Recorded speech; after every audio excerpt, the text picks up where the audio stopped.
बच्चों, last class में हम लोगों ने आयोनाइजेशन एनर्जी देखी थी और उसके बाद हम लोगों ने बच्चों सक्सेसिव आयोनाइजेशन एनर्जीज देखी थी। मैग्नीशियम की आई थिंक हम लोगों ने एग्जांपल की थी। उसके बाद हम लोगों ने देखा था कि भाई आयोनाइजेशन एनर्जीज के अंदर अगर बिग जंप आती थी तो हमारे पास क्या होता था, भाई हमें पता चल जाता कि कौन से ग्रुप्स से ये बिलोंग करता है। ठीक है भाई, ये चीज थी हमारे पास। इसके बाद बच्चों हमारे पास आयोनाइजेशन एनर्जी थी क्या कि हम लोग गैशियस एटम में से 1 मोल ऑफ गैशियस एटम में से 1 मोल ऑफ इलेक्ट्रॉन निकालते थे। ठीक है भाई, तो हमारे पास जो आयोनाइजेशन एनर्जी होती थी वो कैसी होती थी, एंडो होती थी या एक्सो होती थी? न्यूक्लियस से बॉन्ड था इलेक्ट्रॉन के बीच में, तो हम लोग बॉन्ड क्या कर रहे थे, तोड़ रहे थे। तो bond breaking is endothermic. Endothermic. Bond तोड़ने के लिए तुम्हें क्या देना पड़ेगा, एनर्जी देनी पड़ेगी। तो वो क्या करेगा, एनर्जी एब्जॉर्ब करेगा। तो एनर्जी एब्जॉर्प्शन मतलब एंडोथर्मिक। ठीक है भाई, तो बच्चों आज हमारे पास जो काम आ रहा है उसका आज जो टॉपिक है हमारे पास वो है फैक्टर्स अफेक्टिंग दी आयोनाइजेशन एनर्जी वैल्यू। ठीक है भाई, आयोनाइजेशन एनर्जी वैल्यू साथ साथ लिखते रहो, साथ साथ सुनते भी रहना। अच्छा, तला तुम्हें पोर्टल का एक्सेस मिला? ड्राइव का मिल गया ना? बस सही है, उसमें सारे लेक्चर्स देख लेना, पुराने सारे अपलोड करे हैं मैंने। अच्छा भाई, इसके साथ साथ बच्चों जैसे कि हम लोग ने देखा था कि आयोनाइजेशन एनर्जी में हमारे पास एक गैशियस एटम होता था, ये रहा उसका न्यूक्लियस। ठीक है भाई, और ये रहा इलेक्ट्रॉन। अब हमारे पास तुम्हें पता है कि भाई इलेक्ट्रॉन पे नेगेटिव चार्ज है और न्यूक्लियस पे पॉजिटिव चार्ज है। तो नेगेटिव और पॉजिटिव के बीच में हमारे पास क्या होती थी, एक फोर्स ऑफ अट्रैक्शन होगी ऑब्वियसली। जो न्यूक्लियस है वो इलेक्ट्रॉन्स को अपनी तरफ अट्रैक्ट कर रहा होगा क्योंकि न्यूक्लियस पे पॉजिटिव चार्ज है एंड इलेक्ट्रॉन पे नेगेटिव चार्ज है, and unlike charges attract each other. ठीक है भाई, ये हमारा गैशियस एटम होगा हमेशा। और इसके साथ साथ अगर मुझे इस फोर्स ऑफ अट्रैक्शन को अगर तोड़ना है तो मुझे क्या देनी पड़ेगी भाई, एनर्जी देनी पड़ेगी, हीट एनर्जी देनी पड़ेगी। ठीक है भाई, तो ये हमारी होती थी आयोनाइजेशन एनर्जी। अब हम लोग आगे चलते हैं। सबसे पहले हमारे पास इसके जो फैक्टर्स आ रहे हैं ना वो हम लिख लेते हैं। सबसे पहला फैक्टर है हमारा चार्ज ऑन दी न्यूक्लियस। बच्चों न्यूक्लियस पे जो चार्ज आता है वो पॉजिटिव चार्ज आता है, और वो पॉजिटिव चार्ज किसकी वजह से आता है, प्रोटॉन्स की वजह से आता है। तो इसको मैं कह सकता हूँ चार्ज ऑन दी न्यूक्लियस को ना मैं नंबर ऑफ प्रोटॉन भी कह सकता हूँ। तो भाई जितने नंबर ऑफ प्रोटॉन होंगे उतना ही चार्ज बढ़ेगा न्यूक्लियस पे। अगर नंबर ऑफ प्रोटॉन बढ़ाऊंगा तो न्यूक्लियस पे चार्ज बढ़ेगा, नंबर ऑफ प्रोटॉन कम करूंगा तो न्यूक्लियस पे चार्ज हमारा कम हो जाएगा। अच्छा भाई, अब यही बात मैं लिखने जा रहा हूं कि the more protons are there in the nucleus. अभी सिर्फ लिखते हैं हम इसको, बाकी हम इस पर डिस्कशन करेंगे इसकी स्टेटमेंट लिखने के बाद। The more protons are there in the nucleus the more positively charge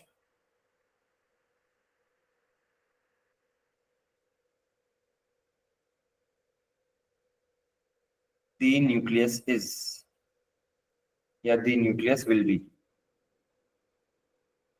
and the more strongly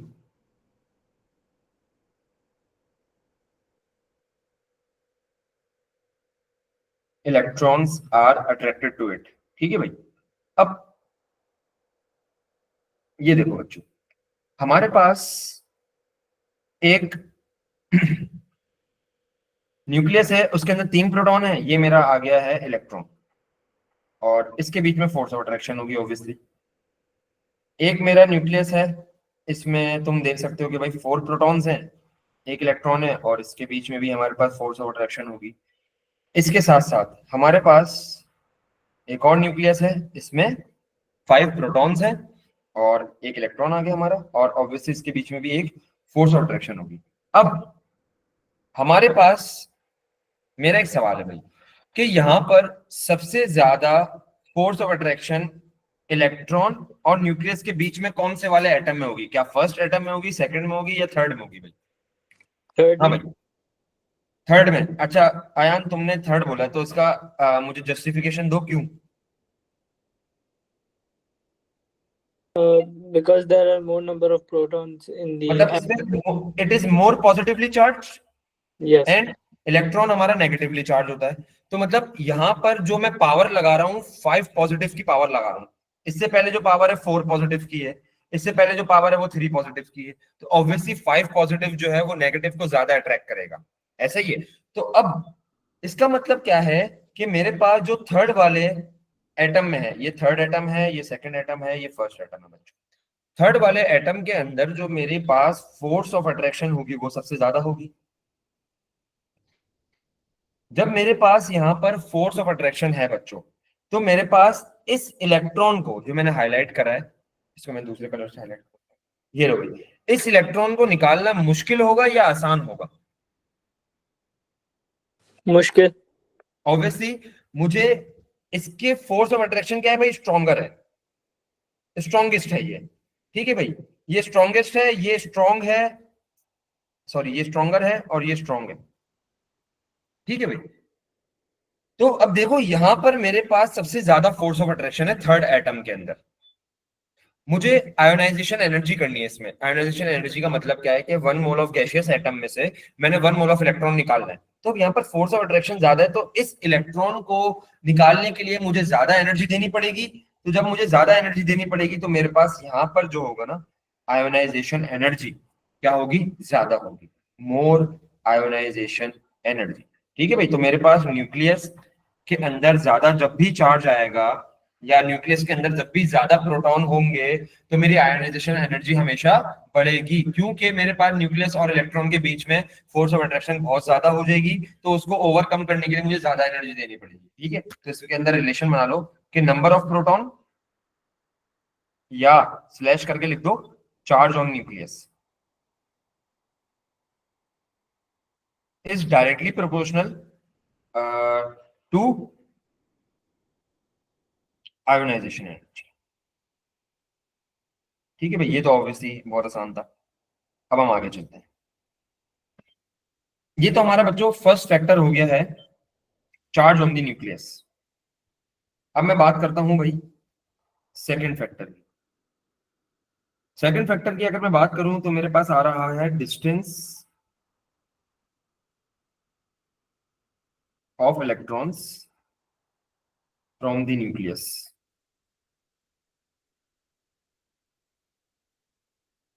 ठीक है भाई। अच्छा, इसके साथ साथ अब हम आगे चलते हैं भाई। ये देखो बच्चों, मेरे पास 3 एटम्स हैं, ये देखो। आ, एक एटम ये रहा, और इसके अंदर फोर्स ऑफ अट्रैक्शन ये रही। दूसरा एटम इससे बड़ा है, ये देख सकते हैं आप लोग। इसके अंदर पॉजिटिव ये रहा, इलेक्ट्रॉन ये रहा, और इसके बीच में फोर्स ऑफ अट्रैक्शन ये रही। ठीक है भाई। थर्ड अगर मैं बात करूं तो थर्ड एटम इससे भी बड़ा है भाई। ये देखो कि हमारे पास ये रहा, और पॉजिटिव चार्ज हमारा ये है, और इसमें फोर्स ऑफ अट्रैक्शन ये रही भाई। ठीक है। अच्छा, अब हमारे पास अगर मैं बात करूं इलेक्ट्रॉन और न्यूक्लियस का डिस्टेंस सबसे ज्यादा कहाँ है, वो आप लोग को दिख रहा है थर्ड में है भाई। थर्ड में डिस्टेंस सबसे ज्यादा है। ठीक है भाई, डिस्टेंस इज ग्रेटर थर्ड में। अब मुझे एक बात बताओ बच्चों, जब भी किसी दो चीज के बीच में डिस्टेंस ज्यादा होता है तो क्या उनके बीच के ताल्लुकात तोड़ने में मुश्किल होती है, आसानी होती है?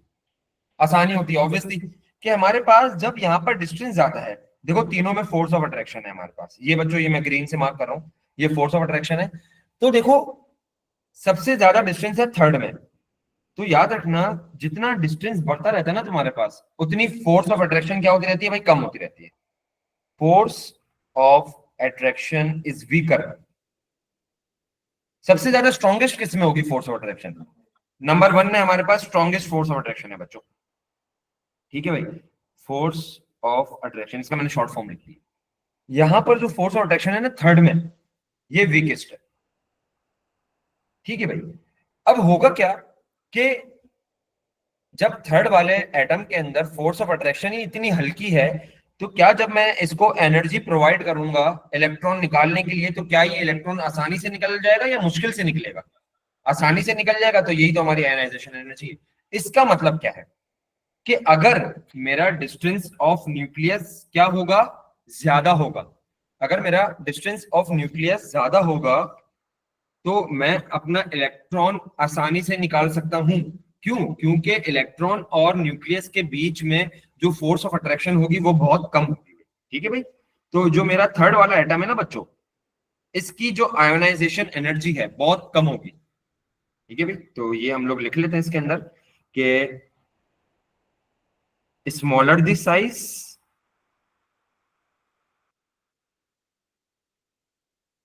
Higher the ionisation energy value. ठीक है भाई, जितना तुम्हारा स्मॉल साइज होगा उतनी आयोनाइजेशन एनर्जी की वैल्यू क्या होगी, ज्यादा होगी। और इसके बाद अगर तुम ये लिख लो कि लार्जर दी साइज,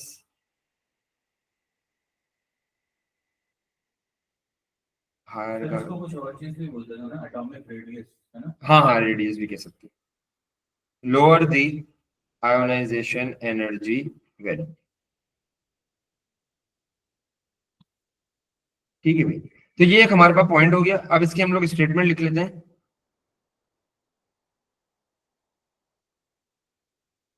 या इसका मैं तुम्हें रिलेशन बता देता हूँ कि भाई distance from nucleus, distance of electron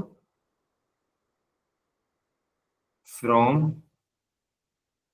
nucleus is inversely proportional to ionisation energy. अगर मैं डिस्टेंस बढ़ाऊंगा बच्चों तो मेरी आयोनाइजेशन एनर्जी क्या हो जाएगी, कम हो जाएगी। Inversely proportional relationship. ठीक है भाई, अब मैं मजीद आगे चलता हूं।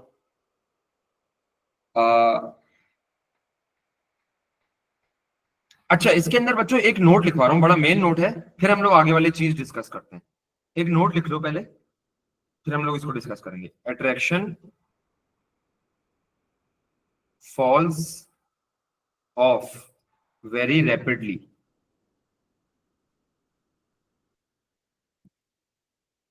with the distance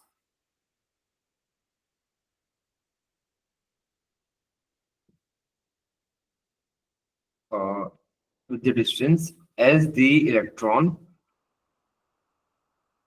near to the nucleus will be more strongly attracted as compared to further, as compared to electron which is further away। ठीक है भाई, तो याद रखो कि अगर हम लोग कोई, अगर मेरा पहला शेल है बच्चों, पहला शेल के अंदर दो इलेक्ट्रॉन्स होते हैं, तो दो इलेक्ट्रॉन्स जो है वो न्यूक्लियस से बहुत ही ज्यादा स्ट्रांगली अट्रैक्ट होंगे। और अगर मैं सेकंड शेल की बात करता हूँ, उसमें हमारे 8 इलेक्ट्रॉन्स आते हैं, तो एस कंपेयर टू वो पहले वाले शेल के अंदर जो दो इलेक्ट्रॉन्स है ना, वो दूसरे वाले शेल के 8 इलेक्ट्रॉन से ज्यादा क्या होंगे, ज्यादा अट्रैक्टेड होंगे। मतलब पहले वाला जो शेल के इलेक्ट्रॉन्स है वो ज्यादा अट्रैक्टेड होंगे as compare to second shell. क्योंकि तुम्हारे पास, तुम जितना जितना न्यूक्लियस से दूर जाते रहोगे, तुम्हारे पास क्या होता रहेगा, अट्रैक्शन जल्दी जल्दी गिरती रहेगी। उसकी वजह पता है क्या है? उसकी वजह है तीसरा फैक्टर। उसकी वजह है तीसरा फैक्टर, जो जिसका नाम है शील्डिंग इलेक्ट्रॉन्स। कि सर हम लोग न्यूक्लियस से दूर जा रहे हैं तो हमारी फोर्स ऑफ अट्रैक्शन कम क्यों हो रही है? उसकी ये वजह है कि शील्डिंग इलेक्ट्रॉन्स। अच्छा भाई, हाँ क्या भी नंबर इंक्रीज होता जा रहा है ना? हाँ, देखो शील्डिंग इलेक्ट्रॉन होते क्या है, सबसे पहले ये देखो, the number of electrons between the outer most electron and nucleus. अब देखो बच्चों, तुम्हारे पास एक क्लासरूम है, ये देखो क्लासरूम है, ये ना टीचर भाई, ये ना टीचर। अब हमारे पास बच्चे बैठे हुए हैं ऐसे, 1 2 3 4 5 एंड 6 और एक बच्चा हमारे पास पीछे ऐसे बैठा हुआ है। ये सारे स्टूडेंट्स हैं बच्चों। अब बच्चों जो एंड वाला बच्चा होगा, ये जो एंड वाला बच्चा है, ये सारे स्टूडेंट्स जो आगे वाले हैं ये इसको क्या कर रहे हैं, शील्ड कर रहे हैं टीचर से। ऐसे ही है भाई, टीचर का इतना ज्यादा फोकस नहीं हो रहा एंड वाले बच्चे पे। क्यों? क्योंकि आगे वाले बच्चे जो है ना, सारा फोकस उन पे ही डिवाइड हो रहा है। तो एंड वाले बच्चे पे इतना ज्यादा फोकस नहीं हो पा रहा है, तो वो क्या करेगा, अगर वो क्लासरूम से एस्केप भी कर जाए तो टीचर को बहुत कोई पता नहीं चल रहा है। ठीक है भाई, तो यही सीन है हमारे पास शील्डिंग इलेक्ट्रॉन्स का। अब ये एक एग्जांपल मैंने दी थी, अब मैं आगे चलता हूँ, थोड़ा बहुत मैं तुम्हें बता देता हूँ लिथियम से। चलो लिथियम को डिस्कस करते हैं हम बच्चों। जैसे कि लिथियम है, हमारे पास ये लिथियम है, इसके पहले शेल में कितने इलेक्ट्रॉन होते हैं? 2 इलेक्ट्रॉन होते हैं, और आखिरी शेल में 1 इलेक्ट्रॉन होता है। लिथियम का नंबर 3 होता है। ठीक है, तो अब देखो कि मैंने बताया था कि शील्डिंग इलेक्ट्रॉन्स की डेफिनेशन क्या होती है। हमारे पास the number of electrons which are present between the nucleus and the valence electron. Valence electron तो हमारे पास ये रहा। वैलेंस इलेक्ट्रॉन का मतलब क्या है? Outer most electron. Valence electron और न्यूक्लियस तुम्हारा ये रहा लिथियम। इसके बीच में तुम्हारे पास जो भी इलेक्ट्रॉन्स आएंगे वो तुम्हारे शील्डिंग इलेक्ट्रॉन्स होंगे। ऐसे ही है। तो मुझे बात बताओ, लिथियम के अंदर मेरे पास शील्डिंग इलेक्ट्रॉन्स कितने? 2। चलो मैं मजीद आगे चलता हूँ। मैं चलता हूँ सोडियम पे बना लेते हैं। चलो भाई सोडियम बना लेते हैं। सोडियम के पहले शेल में 2 इलेक्ट्रॉन्स आते हैं बच्चों, सेकंड शेल में 8 इलेक्ट्रॉन्स आते हैं, और थर्ड शेल में 1 इलेक्ट्रॉन आता है। ठीक है भाई, ये देखो 2 इलेक्ट्रॉन्स, फिर 1 2 3 4 5 6 7 8, और आखिरी शेल में तुम्हारा 1 इलेक्ट्रॉन आता है। तो मुझे एक बात बताओ कि मेरे पास जो सोडियम के शील्डिंग इलेक्ट्रॉन्स हैं वो कितने होंगे भाई? हाँ भाई बच्चों, मैं ये देखना चाह रहा हूँ तुम लोग को डेफिनेशन समझ आई या नहीं आई। शील्डिंग इलेक्ट्रॉन्स इसके कितने बच्चों? सर 10। 10. बिल्कुल ऐसा ही है कि हमारे पास जो इसके शील्डिंग इलेक्ट्रॉन्स हैं वो हमारे पास 10 है। चलो ये बात समझ आई? ठीक है, अच्छा। शील्डिंग इलेक्ट्रॉन्स हमारे पास 10 हैं 10। अब मैं एक और बना लेता हूँ। चलो समझाने के लिए मजीद हम लोग एक पोटेशियम बना लेते हैं भाई। पोटेशियम 19 होता है बच्चों।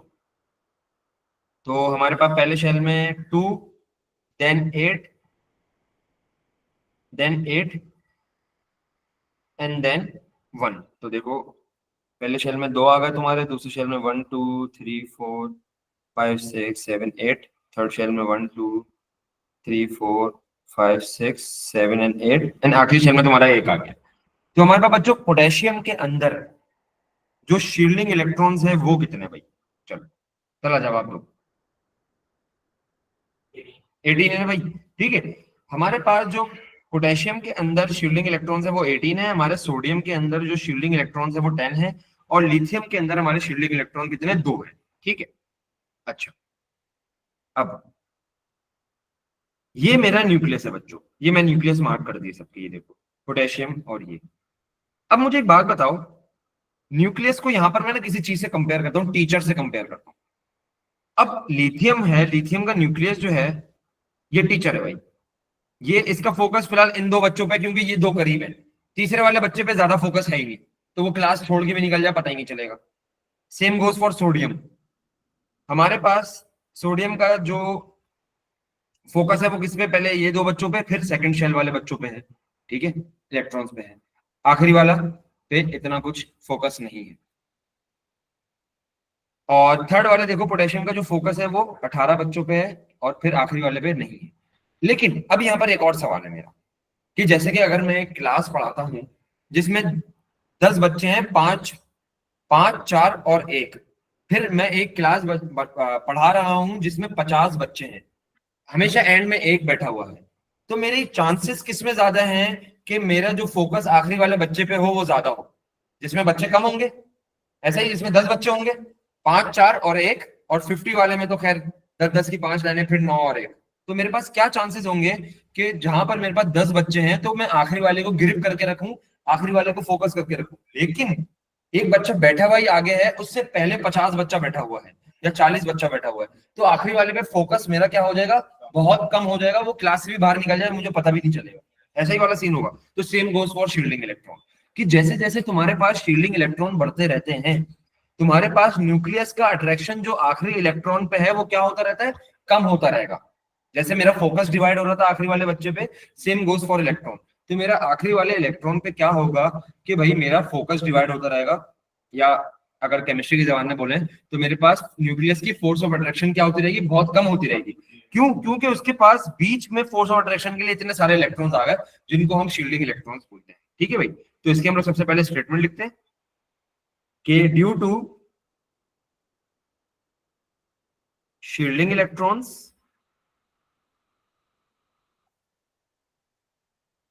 there would be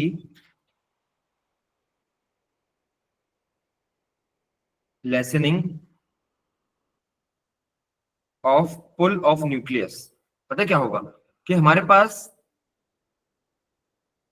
पहले लिथियम के अगर अंदर देखो कि तुम्हारे पास न्यूक्लियस पुल था, जो वो किस में डिवाइड हो रहा था, 3 इलेक्ट्रॉन्स में डिवाइड हो रहा था।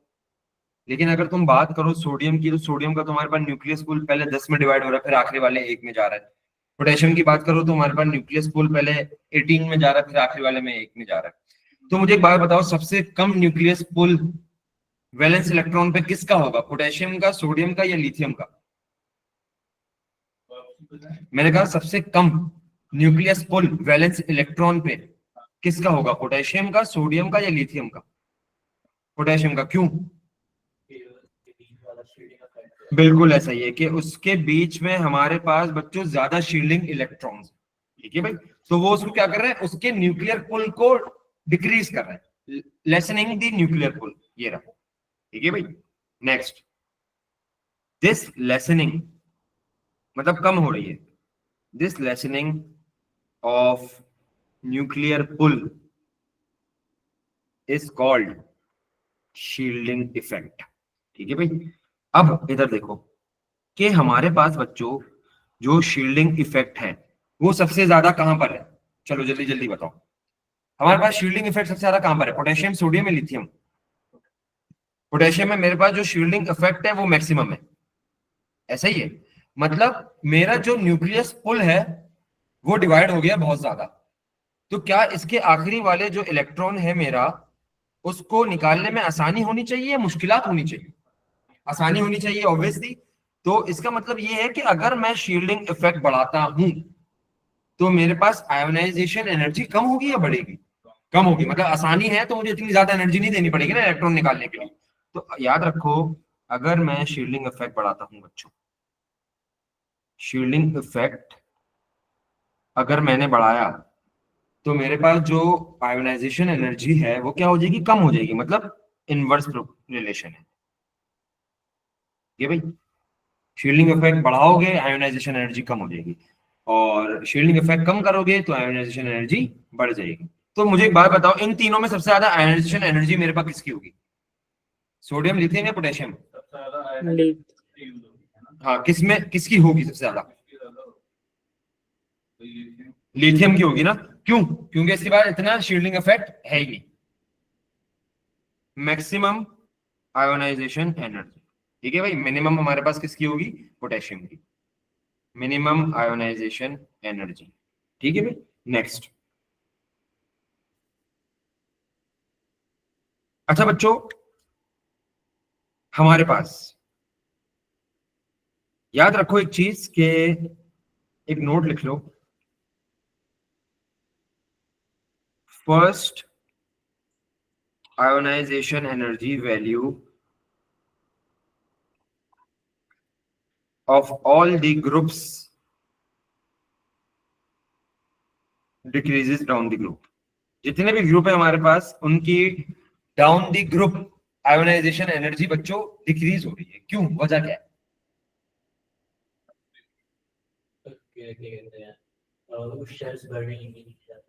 इलेक्ट्रॉन्स बढ़ रहे हैं मतलब शेल्स बढ़ रहे हैं, शेल्स बढ़ रहे हैं तो मतलब इलेक्ट्रॉन्स बढ़ रहे हैं, तो इसका मतलब क्या, तुम्हारा शील्डिंग इफेक्ट बढ़ रहा है। शील्डिंग इफेक्ट बढ़ेगा तो तुम्हारे पास आयोनाइजेशन एनर्जी क्या हो जाएगी, कम हो जाएगी। बात क्लियर है? डिक्रीजेस डाउन द ग्रुप, ये तो एक बात हो गई हमारी।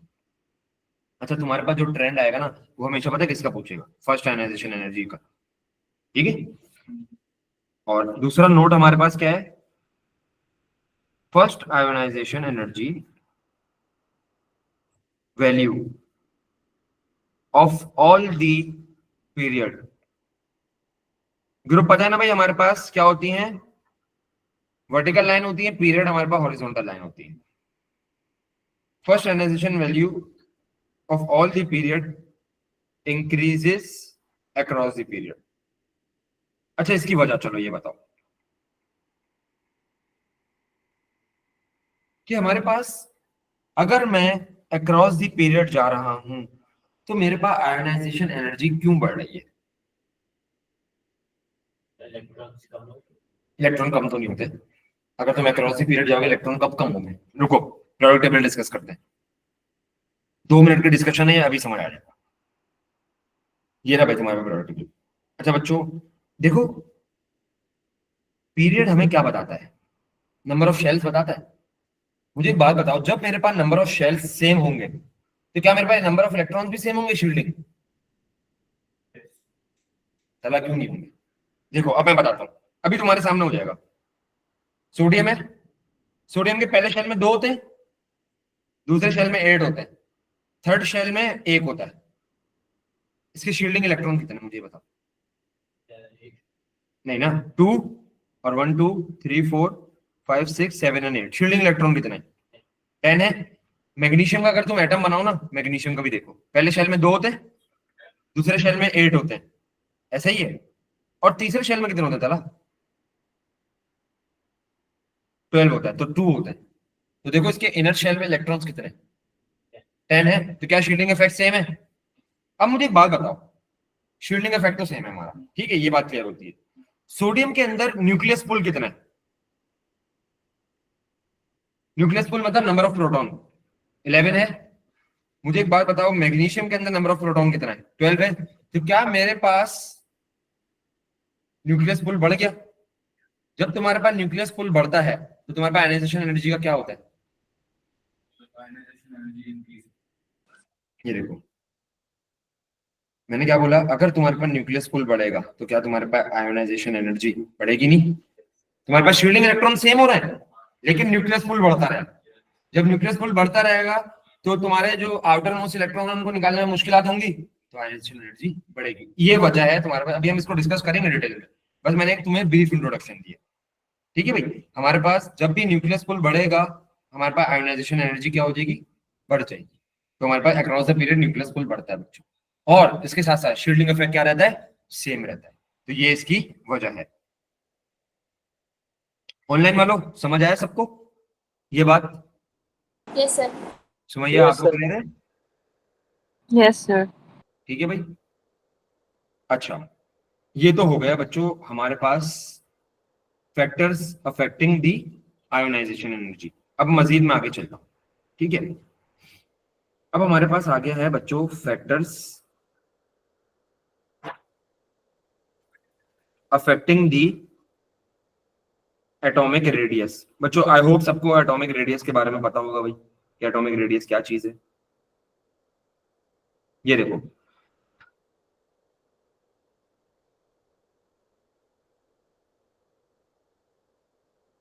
एटॉमिक रेडियस, जैसे कि ये एटम है मेरा कोई भी, डायमीटर और रेडियस के बारे में तुम्हें तो पता है ना कि सेंटर ऑफ द एटम से अगर मैं इधर जाता हूँ तो मेरे पास ये क्या कहलाएगा भाई? मेरा एटॉमिक रेडियस कहलाएगा। ये देखो ये होता है ना रेडियस हमारा, ये एटॉमिक रेडियस कहलाएगा, ठीक है भाई। अब बच्चों हमारे पास एटॉमिक रेडियस के लिए जो फैक्टर्स है ना वो देख लो कौन कौन से। सबसे पहले हमारे पास है number of shell. Number of shell का पता है मतलब क्या है? नंबर ऑफ शेल बढ़ते हैं तो मुझे एक बात बताओ, मेरे नंबर ऑफ इलेक्ट्रॉन बढ़ेंगे? ऐसा ही Yes, number sir. Of electron बढ़ेंगे, तो नंबर ऑफ इलेक्ट्रॉन बढ़ेंगे तो क्या मेरा शील्डिंग इफेक्ट बढ़ेगा? ठीक है, ये बात क्लियर है। Yes. अगर हाँ वेरी गुड, अगर मेरे पास नंबर ऑफ शेल बढ़ते हैं बच्चों तो डायरेक्टली मेरे पास शील्डिंग इफेक्ट भी बढ़ जाता है। ये बात तुम लोगों ने भी एग्री करी है, क्योंकि नंबर ऑफ शेल बढ़ते हैं तो मेरे पास नंबर ऑफ इलेक्ट्रॉन्स भी बढ़ेंगे, और नंबर ऑफ इलेक्ट्रॉन बढ़ेगा तो ऑब्वियसली मेरा शील्डिंग इफेक्ट भी बढ़ेगा। ये एक बात हो गई हमारी। सेकेंड, अगर मैं नंबर ऑफ क्या कह सकते हैं proton, sorry number of protons बोल रहा हूं, न्यूक्लियर अट्रैक्शन अगर मैं बढ़ाता हूं, तो मुझे एक बात बताओ, न्यूक्लियर अट्रैक्शन मेरी डिपेंड किस पे करती है? नहीं नहीं नहीं नहीं, न्यूक्लियर अट्रैक्शन न्यूक्लियस पे डिपेंड नहीं करेगी। न्यूक्लियस के अंदर कितना चार्ज है, अभी रेडियस को भूल जाओ, अभी मैं सिर्फ इसके फैक्टर्स डिस्कस कर रहा हूँ। न्यूक्लियस पे जितना चार्ज है वही न्यूक्लियर अट्रैक्शन होता है। तो न्यूक्लियर अट्रैक्शन किस पे डिपेंड करता है? नंबर ऑफ प्रोटॉन पे। अब मुझे एक बात बताओ, मैं अगर न्यूक्लियर अट्रैक्शन बढ़ा रहा हूँ तो क्या मेरा डायरेक्टली नंबर ऑफ प्रोटॉन बढ़ रहा है? ये बात क्लियर है? तो मेरा याद रखना, न्यूक्लियर अट्रैक्शन अगर मैं बढ़ाऊंगा तो इसका मतलब है मैं नंबर ऑफ प्रोटॉन ही बढ़ा रहा हूँ भाई, ठीक है। अब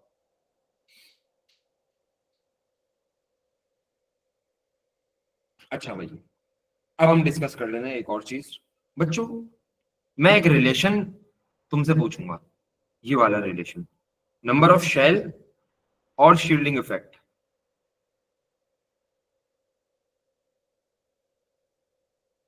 का एटॉमिक रेडियस से, या एटॉमिक साइज भी बोल सकते हो तुम लोग। मुझे एक बात बताओ, नंबर ऑफ शेल या शील्डिंग इफेक्ट का मेरे पास एटॉमिक रेडियस या साइज से क्या रिलेशन होना चाहिए? क्या वो इनवर्स होना चाहिए या वो डायरेक्ट होना चाहिए? Directly proportional. अच्छा, अयान इसको जस्टिफाई करो कैसे?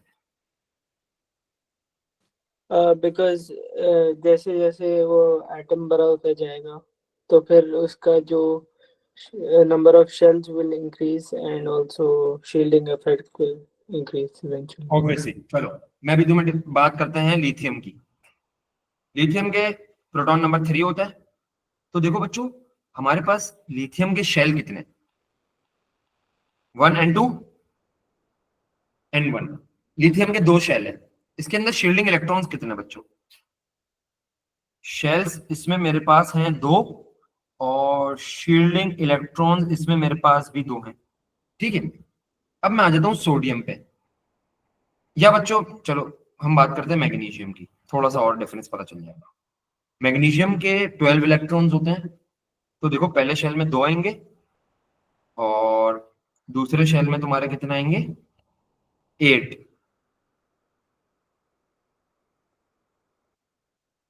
और थर्ड शेल में तुम्हारे पास आएगा 2, ठीक है भाई। तो देखो यहां पर अगर तुम नंबर ऑफ शेल बढ़ा रहे हो, देखो ना मैग्नीशियम के अंदर कितने शेल थे? शेल्स हमारे पास मैग्नीशियम के अंदर जो थे वो 3 थे। शील्डिंग इलेक्ट्रॉन मेरे पास कितने थे? 8 थे।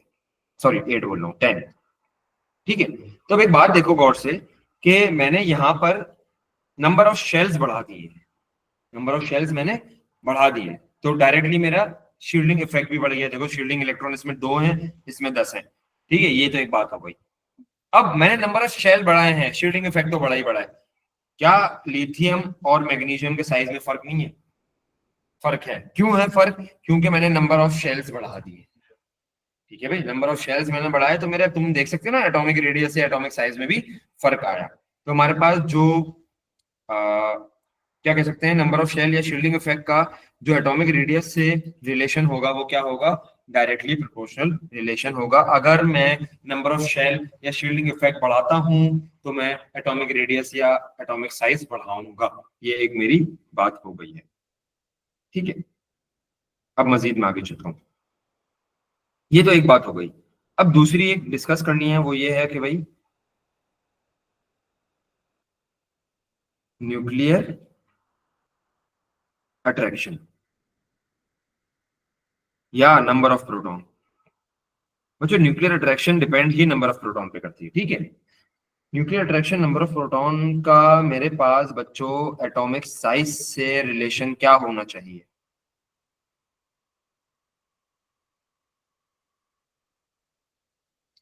न्यूक्लियर अट्रैक्शन या नंबर ऑफ प्रोटॉन का एटॉमिक साइज से रिलेशन क्या होना चाहिए? Directly proportional. Directly proportional. Ayaan इसको जस्टिफाई करो। बिकॉज एज द एटॉमिक, जैसे एटम बड़ा होता जाता है तो शेल्स इंक्रीज होते हैं, the electrons move further and further. अच्छा मेरा एक सवाल है, अभी शील्डिंग इफेक्ट को ना इग्नोर करो, ठीक है। मैंने तुम्हें एक बात बताई कि तुम्हारे पास एक न्यूक्लियस है, ये देखो, ये मेरे पास न्यूक्लियस है, इसके अंदर है 3 प्रोटॉन्स, ये रहा इलेक्ट्रॉन बैलेंस। और एक न्यूक्लियस है, उसके पास है 4 प्रोटॉन्स, और ये रहा एक इलेक्ट्रॉन। मुझे एक बात बताओ, अपनी तरफ इलेक्ट्रॉन को ज्यादा जोर से कौन खींचेगा, 4 वाला 3 वाला? 4। 4 वाला ऑब्वियसली, इनके बीच में फोर्स ऑफ अट्रैक्शन बहुत ज्यादा होगी, तो ये अपनी तरफ इलेक्ट्रॉन को खींचेगा। तो जब इलेक्ट्रॉन को अपनी तरफ खींच रहा है तो रेडियस इसका श्रिंक हो रहा है। तो हमारे पास न्यूक्लियर अट्रैक्शन इसमें ज्यादा थी ना, देखो 4 प्रोटॉन की थी, इसमें 3 प्रोटॉन, तो ये कम है, ठीक है, 4 प्रोटॉन वाले में ज्यादा होगी न्यूक्लियर अट्रैक्शन।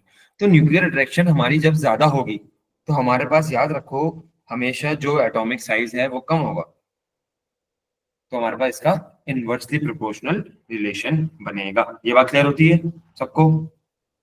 ठीक है भाई। यस अच्छा सर। बच्चों, थोड़ा सा तेज चल रहा है ना, इसके ना स्क्रीनशॉट लेते रहो अपने पास, बाद में कॉपी कर लेना तुम लोग, या तो फिजिकल वाले तो कॉपी कर लेंगे, ऑनलाइन वालों का आई थिंक थोड़ा सा मसला होगा।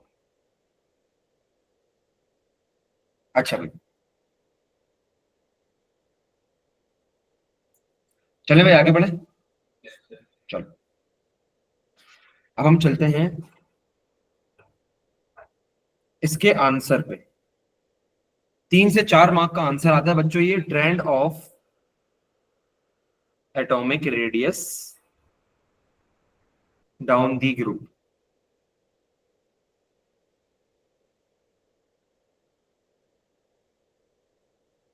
ये देखो बच्चों, ये याद रख लेना कि ये 3 से 4 मार्क का आता है, और तुम्हें सेम सेम यही आंसर लिखना है। मैं तो पॉइंट्स में लिख रहा हूं, तुम लोग पैराग्राफ में लिख देना, ठीक है? बच्चों सबसे पहले तो तुम्हें ये लिखना है कि डाउन दी ग्रुप तुम्हारा रेडियस बढ़ रहा है, ठीक है? एटॉमिक रेडियस मैंने तुम्हें बताया हुआ है क्यों बढ़ रहा है, क्योंकि तुम्हारे पास शेल्स बढ़ रहे हैं। एटॉमिक रेडियस या size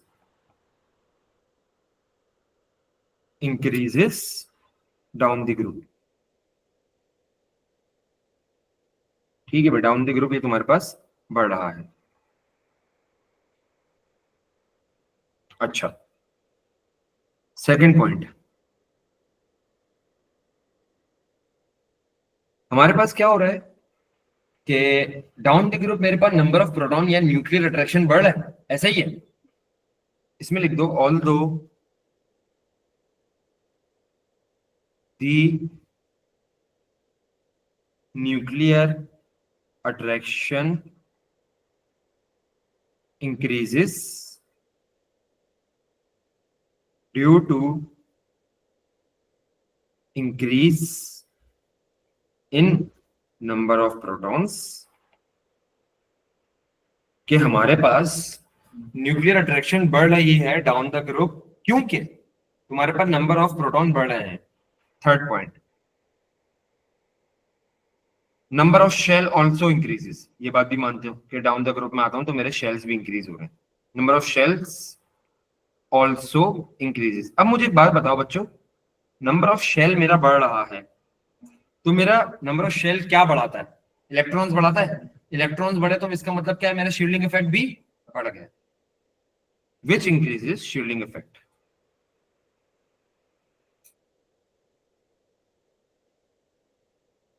which increases the shielding effect. अब पता होता क्या है कि भाई, ये बात तो तुम्हारी सही है कि अगर मैं, चलो लिथियम का बना लेता हूं,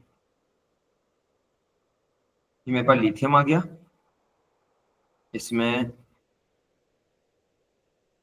प्रोटॉन 3 है, और नीचे आता हूं तो मैं सोडियम की अगर मैं बात करता हूं तो मेरे पास देखो शेल्स बढ़ रहे हैं, ठीक है, मेरे पास इसमें प्रोटॉन जो है वो 11 है। और अगर मैं बात करता हूँ पोटेशियम की तो मेरे पास इसमें 19 होते हैं प्रोटॉन्स।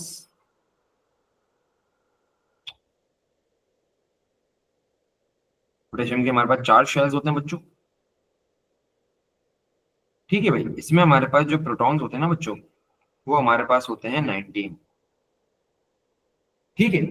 अब बच्चा कह रहा है कि सर मैं जब नीचे आ रहा हूँ मेरे पास न्यूक्लियर अट्रैक्शन तो बढ़ रही है, मतलब प्रोटॉन नंबर तो बढ़ रहा है। मैंने कहा भाई बिल्कुल सही कहा तुमने कि तुम्हारे पास प्रोटॉन नंबर बढ़ रहे हैं, लेकिन मैंने कहा कि यार प्रोटॉन नंबर बढ़ने के साथ साथ क्या तुम ये नहीं देख रहे कि यार सबके शेल्स भी बढ़ रहे हैं? इसके 2 शेल हैं, इसके 3 शेल हैं, इसके 4 शेल हैं।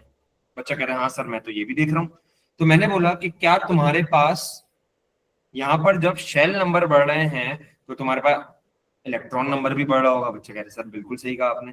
तो बच्चा बच्चे जब इलेक्ट्रॉन नंबर बढ़ता है ना तो तुम्हारे पास शील्डिंग इफेक्ट बढ़ जाता है। ये देखो मैंने यहाँ लिखा है ना कि तुम्हारे पास शील्डिंग इफेक्ट बढ़ जाएगा। अब पता है होता क्या है, यहाँ पर जो शील्डिंग इफेक्ट है ना वो तुम्हारा न्यूक्लियर पुल को क्या कर देगा, कैंसिल आउट कर देगा। क्या कर देगा? न्यूक्लियर पुल को कैंसिल आउट कर देगा। वापसी तो नहीं है। मैंने कहा कि जो तुम्हारा शील्डिंग इफेक्ट है ना वो न्यूक्लियर पुल को कैंसिल आउट कर देगा। ठीक है। ठीक है, न्यूक्लियर पुल किस पे आ रहा है? वैलेंस इलेक्ट्रॉन पे आ रहा है, लेकिन बीच में तुम्हारे पास जो शील्डिंग इलेक्ट्रॉन्स है वो भी बढ़ रहे हैं। तो वो जो शील्डिंग इफेक्ट है तुम्हारा न्यूक्लियर पुल को क्या कर देगा, कम कर देगा या कैंसिल आउट कर देगा। तो यहाँ पर जो तुम्हारा डोमिनेंट फैक्टर बन जाता है ना वो पता है क्या बन जाता है? Number of shells. Number of shell जब तुम्हारे पास बढ़ गए हैं या शील्डिंग इफेक्ट तुम्हारे पास बढ़ गया है तो वो न्यूक्लियर पुल को कैंसिल आउट कर देगा। तो तुम्हारा अफेक्टिव न्यूक्लियर चार्ज गिर जाएगा, डिक्रीज हो जाएगा। अफेक्टिव न्यूक्लियर चार्ज या अफेक्ट, अफेक्ट ज्यादा लिख लो ये बेहतर है।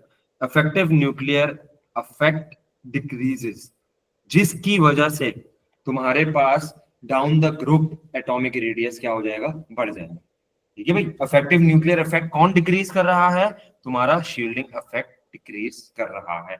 इस वजह से तुम्हारे पास जो नंबर ऑफ इलेक्ट्रॉन्स हैं, ओ सॉरी, इसलिए तुम्हारे पास जो एटॉमिक रेडियस है वो डाउन द ग्रुप क्या हो रहा है, इंक्रीज हो रहा है।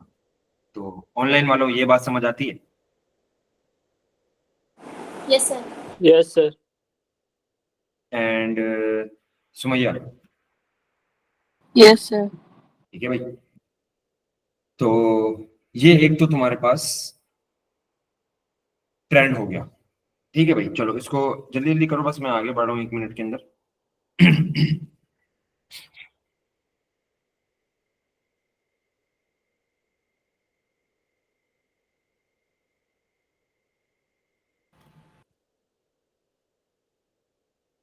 ठीक है बच्चों, इसको जल्दी जल्दी कर लो, हम फिर आगे बढ़ते हैं।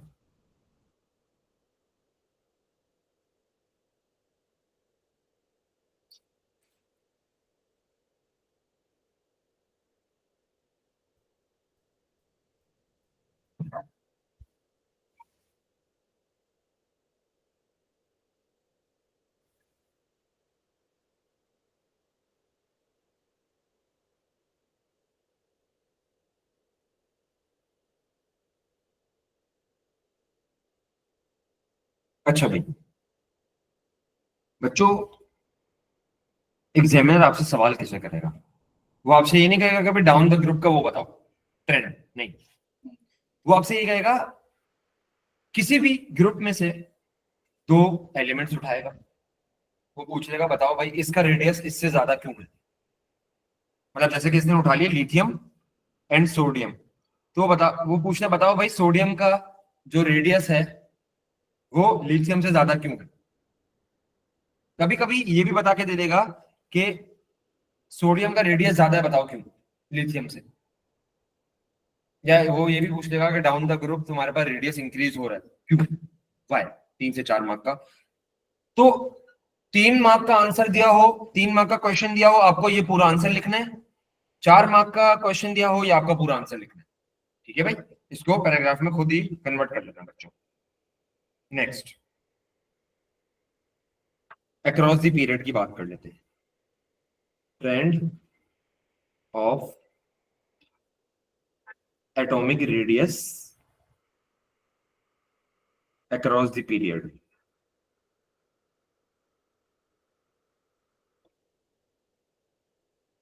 ठीक है भाई। अच्छा बच्चों, हम लोग चलो एग्जांपल ले लेते हैं पीरियड नंबर 3 की। पीरियड नंबर 3 से वो ना आई थिंक एग्जामिनर का फेवरेट है, तो ज्यादातर सवाल उसमें से ही आता है।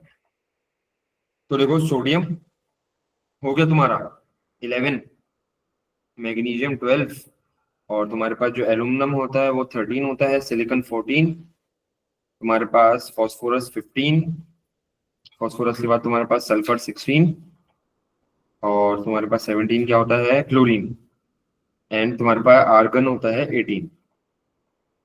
अच्छा बच्चों, अगर मैं इसकी इलेक्ट्रॉनिक कॉन्फ़िगरेशन करूं तो 281, 282, 283, 284, 285, 286, 287 एंड 288।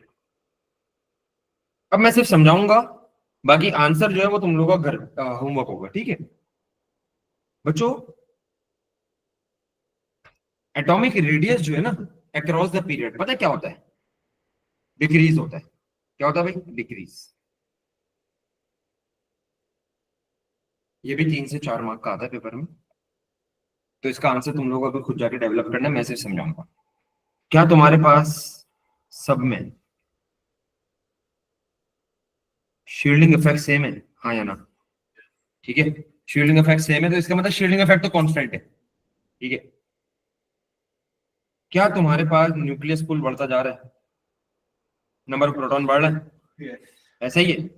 अब नंबर ऑफ प्रोटॉन बढ़ रहे हैं मतलब न्यूक्लियस पुल मेरा बढ़ रहा है, लेकिन मेरा शील्डिंग इफेक्ट सेम है सब में, ठीक है भाई। ज्यादा है, रेडियस कम होता रहेगा, तो मतलब मेरे जो आउटर मोस्ट इलेक्ट्रॉन पे है वो पुल ज्यादा लग रहा है, क्योंकि बढ़ता रह रहा है ना पुल। इधर पुल एक इलेक्ट्रॉन पे लग रहा था 11 का, इधर के आउटर मोस्ट 11 पे लग रहा था 12 का, इसके आउटर मोस्ट इलेक्ट्रॉन पे लग रहा था 13 का पुल, ठीक है भाई। तो देखो जैसे जैसे तुम्हारा पुल बढ़ता रहेगा, उतना ही है, इससे हाँ शील्डिंग इफेक्ट उतना ही है, कैंसिल तो हो रहा है, लेकिन तुम्हारे जो आउटर मोस्ट इलेक्ट्रॉन पे है वो पुल बढ़ता रहेगा। पुल जब बढ़ता रहेगा तुम्हारे पास, तो क्या तुम्हारे पास वो इलेक्ट्रॉन्स को उतनी ज्यादा स्ट्रांगली से खींचेगा, जब वो स्ट्रांगली खींचेगा इलेक्ट्रॉन्स को, तो क्या तुम्हारे पास एटॉमिक रेडियस श्रिंक होगा, ठीक है भाई। तो ये तुम लोग का आज का होमवर्क है। जैसे मैंने पूरा आंसर लिखवाया ना पिछला, वैसा तुम लोगों को ये वाला आंसर लिखना है, ठीक है बच्चों। कोई 4 से 5 रीजन 4 से 5 रीजन आपको देने हैं और 3 से 4 मार्क के। ऑनलाइन वालों कोई मसला कोई सवाल तो मुझसे पूछो, नो क्वेश्चन सर। बाकी क्लियर होता ना। अयान मुझे सारा होमवर्क चाहिए भाई, जी सर। इससे पहले भी मैंने रिकॉर्डिंग में होमवर्क दिया हुआ है। सुमैया आपको भी वो होमवर्क करना है, और उरुष तो चले रेगुलरली, ठीक है भाई। बच्चों होमवर्क मिस नहीं करना, बड़ा मेन है। जिसका हो गया बच्चों वो लोग जा सकते हैं। अल्लाह हाफिज़। Okay, sir. Allah Hafiz. Last sir.